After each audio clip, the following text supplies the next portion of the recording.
Dr. Nasseri, can you just shed some light on where we stand with testing? And at this point, do you believe everyone should get tested? I've been looking a lot at the testing. I've been testing in our facility, and we've been looking at the test nationwide and worldwide. It's critical to get as many people tested as possible. I'll give you an example. I've done about 60 tests in the last 3 weeks. Of the 67 have come up positive. Of the positive patients, 5 had 0 symptoms. And that's the problem. There were people who had an exposure to someone who was positive they didn't realize. They had an exposure to a family member that was positive they didn't realize, or to a work colleague, as we've quite limited work to essential personnel, but that includes a large number of people. And in California, as of now, we've tested about 550,000 tests, which probably is about 500,000 individual people. But remember, we're a state of 40 million.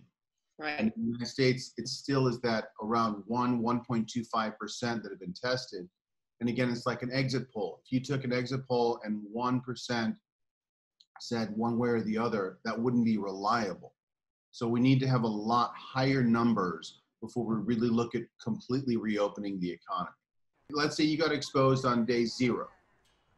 For the 95% of cases, between day 4 and day 11 or 12, you'll see someone become symptomatic. So that's why we have a 14-day quarantine. We're advising you if you have a non-essential job and you need to get yourself away because you were exposed. Now, starting that day 12, 13, 14, once you actually hit day 12, 13, 14, and you start becoming symptomatic, again, you will not shed enough viral load for 4 or 5 days for most people to see a positive test. And usually your best yield is between day 4 or 5 and about day 10 or 11. And then you start dropping off in terms of how much virus you shed. The more virus you shed from your nose and your saliva, the better the chance the test has of coming up positive.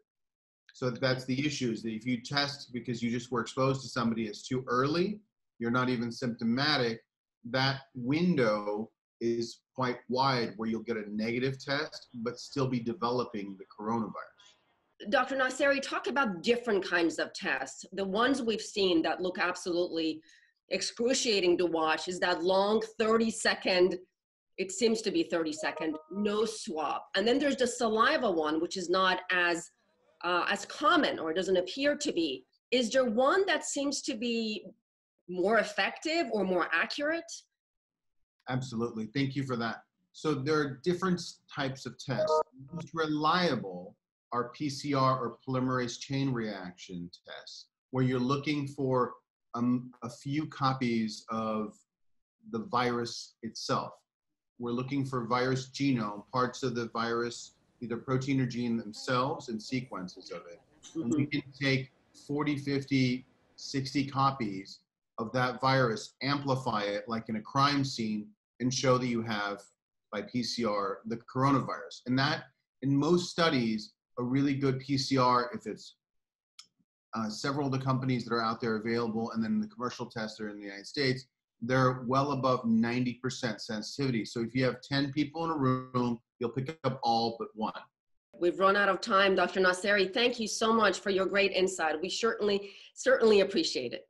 It's absolutely my pleasure. Thank you so much. And again, we'll get through this terrible pandemic. Thank you for your efforts.